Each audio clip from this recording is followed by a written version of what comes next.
आप देख रहे हैं अमेज नाउ। ओम नमः शिवाय। ओम नमः शिवाय।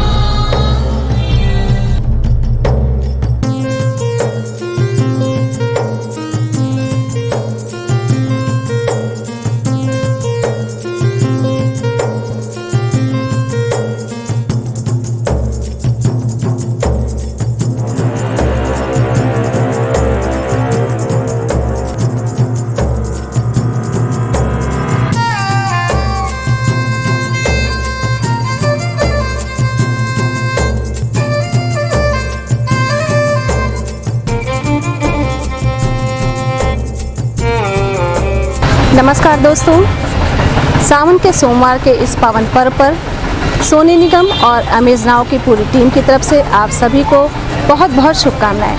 आप देख रहे हैं हमारा खास कार्यक्रम अमेज नाउ का धरोहर।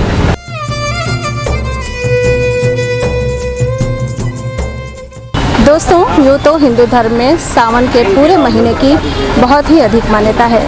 हिंदू धर्म में सावन का पूरा महीना भगवान शिव को समर्पित है, लेकिन इसमें सावन में सोमवार का दिन बहुत खास महत्व रखता है। इस दिन व्रत करके पूजा पाठ करना और शिवालयों में भगवान भोलेनाथ के दर्शन करना विशेष फल देता है। आइए आपको आज हम दर्शन कराने ले चलते हैं गोरखपुर में रामग्राम में स्थित झारखंडी महादेव मंदिर।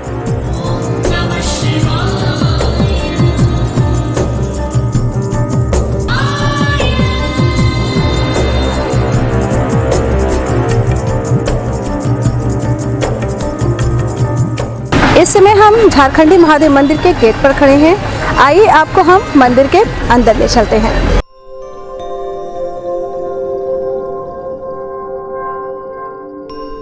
दोस्तों, अभी हम झारखंडी महादेव मंदिर के प्रांगण में खड़े हैं। ये मंदिर 600 साल पुराना है। इसका इतिहास 600 सालों से भी ज़्यादा पुराना है।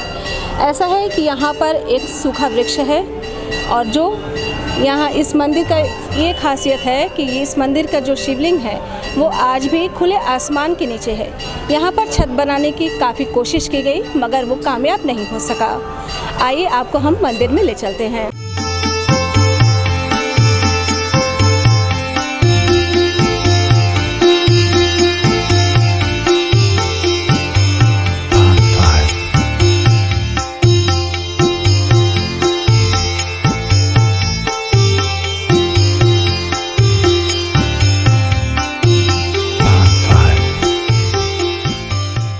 के रामग्राम में महादेव झारखंडी का प्रचलित शिव मंदिर है जो लगभग 600 साल से भी ज़्यादा पुराना है। मान्यताओं के अनुसार राप्ती और रोहिन नदियों के प्रकोप से जमींदोज हुए रामग्राम के आसपास जंगल था।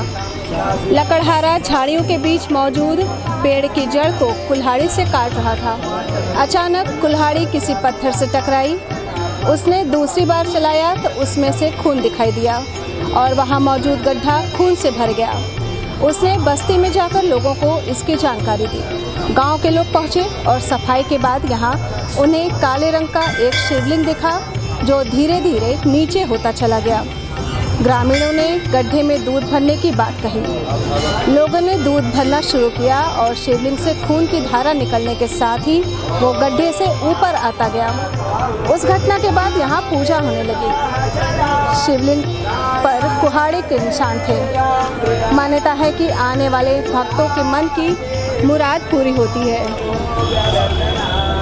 यहाँ लाल बिहारी दास के कुछ समय पहले तक यहाँ पर मान्यता है कि आने वाले भक्तों की मन की मुराद यहाँ पूरी होती है, मगर कुछ समय पहले तक यहाँ कोई भी पुजारी टिक नहीं पाता था।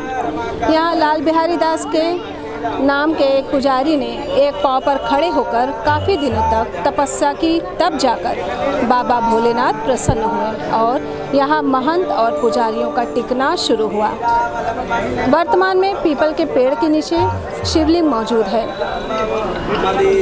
पेड़ में पंचमुखी शेषनाग की आकृति फन के रूप में बन गई है। कहा जाता है कि पेड़ की जड़ों में नाग, बिच्छू, गोजर, मधुमक्खियाँ रहते हैं। कभी कभी नागदेव शिवलिंग पर आकर लिपट जाते हैं और फिर कुछ देर बाद अदृश्य हो जाते हैं।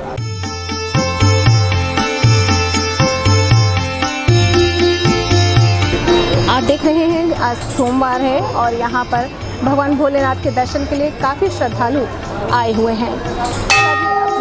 हालांकि कोविड का पीरियड चल रहा है, फिर भी श्रद्धालुओं की श्रद्धा भगवान भोलेनाथ के प्रति बढ़ती ही जा रही है और लोग दर्शन पूजन कर बाबा भोलेनाथ से आशीर्वाद ले रहे हैं। शास्त्रों में लिखा है कि अगर हम किसी मंत्र का जाप करते हैं तो उसका हमें विशेष फल मिलता है, लेकिन अगर वही मंत्र हम नदी के किनारे जाप करते हैं तो उसका हमें 10 गुना फल मिलता है, और वही मंत्र हम पीपल के पेड़ के नीचे जप करते हैं तो उसका 100 गुना फल मिलता है। और अगर यही काम हम शिवालयों में आकर के करें तो इसका अनंत फल मिलता है।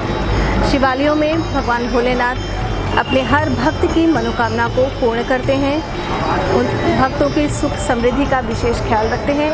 भक्त किसी भी मनोकामना को लेकर के मंदिर में प्रवेश करे, उसकी हर मनोकामना पूरी होती है।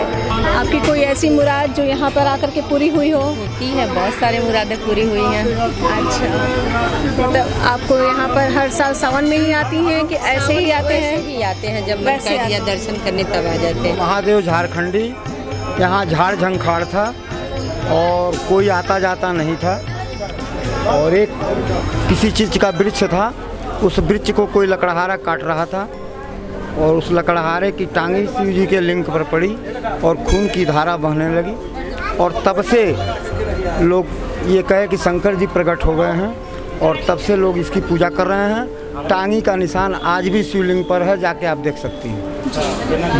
और इस पीपल के वृक्ष में शेषनाग बने हुए हैं। उधर कहाँ पे है ये शेषनाग? आइए दिखा दें। ॐ नमः शिवाय।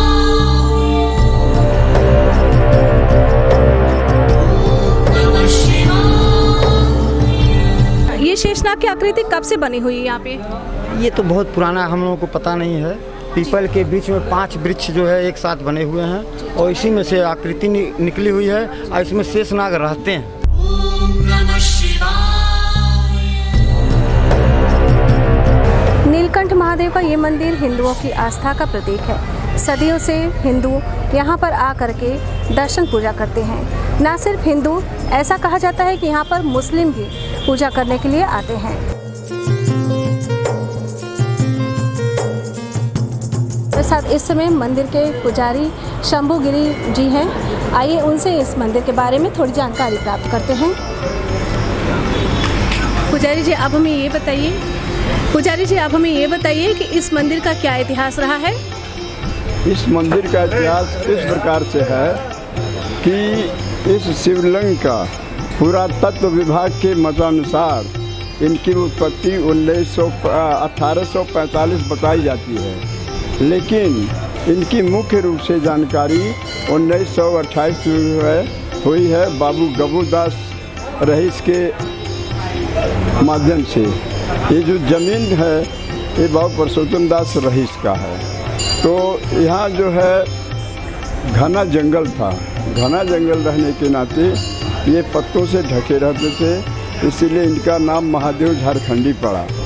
उनके घर में सपना हुआ कि हम तुम्हारे रियासत में हैं, हमारा एक छोटा सा मंदिर अर्घा बनवा करके और महादेव झारखंडी के नाम से शिवरात्रि के दिन मेला लगवा दिया करना। तब से यह परंपरा चली आ रही है। यह जागृत स्थान होने के नाते यहाँ विकास नहीं हुआ था, लेकिन 1984 के बाद से यहाँ विकास काफ़ी हुआ है। यहाँ जो सेवा समिति के लोग हैं उनके प्रयास से मंदिर का भी विस्तार हुआ है। जागृत स्थान होने के नाते इसमें सभी लोगों की आस्था है। दूर दूर से लोग आते हैं, यहाँ पूजा अर्चना करते हैं और अपनी जो मनौती होती है उसको मांगते हैं, और 100 में 95 लोगों की मनौती पूरी होती है, 5 की नहीं होती है। इसीलिए यहाँ पर काफ़ी दूर दूर से लोग आते हैं और पूजा अर्चना करके अपना जाते हैं।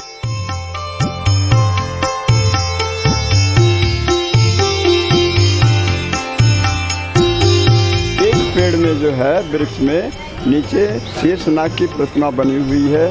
साक्षात वह बनी है, किसी के द्वारा कोई बनावटी नहीं है वो। उसको बनने में कम से कम 50 साल लगा है। 50 साल में वह आकृति बन के पूरी हुई है। अब पूजा हो रहा है लोगों का, देख लीजिएगा वहाँ। वो जो नाग शेषमणि के, हाँ, शेषनाग की प्रतिमा, शेषनाग की जो वहाँ पे आकृति बनी हुई वो खुद से बनी हुई है। वो स्वयं बनी है, उसमें किसी का मॉडिफिकेशन नहीं किया गया है। इस मंदिर पे लोग दूर दूर से आते हैं, बाबा भोलेनाथ का जलाभिषेक करते हैं, दूध से उनका अभिषेक करते हैं। तो रुद्राभिषेक का क्या महत्व है और क्या ये सावन में ही होता है? रुद्राभिषेक का महत्व विशेष महत्व होता है और यह हर माह में जो है होता है और उसकी एक तिथि होती है कृष्ण पक्ष और शुक्ल पक्ष।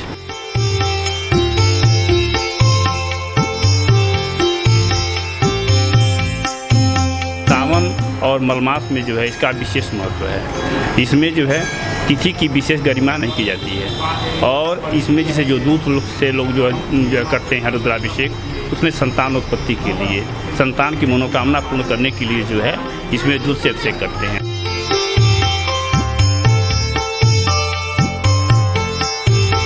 कष्ट से पीड़ित होते हैं तो उनके लिए जो है हम पुष्प और जल से जो है अभिषेक करते हैं। और दुख से पीड़ित होते हैं, शत्रु का नाश करने, शत्रु पर जो है पराजय करने के लिए जो है मधु से या शर्करा से जो है उसका जो है हम अभिषेक करते हैं। इस प्रकार से जो है हम अभिषेक करते हैं तो हमारी सभी मनोकामनाओं की पूर्ण हो जाती है।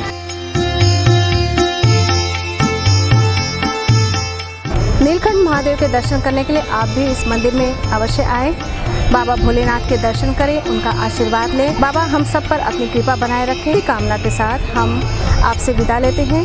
अगले धरोहर कार्यक्रम में आपसे फिर मुलाकात होगी, तब तक के लिए हमें इजाज़त दीजिए। हर हर महादेव। नमः शिवाय।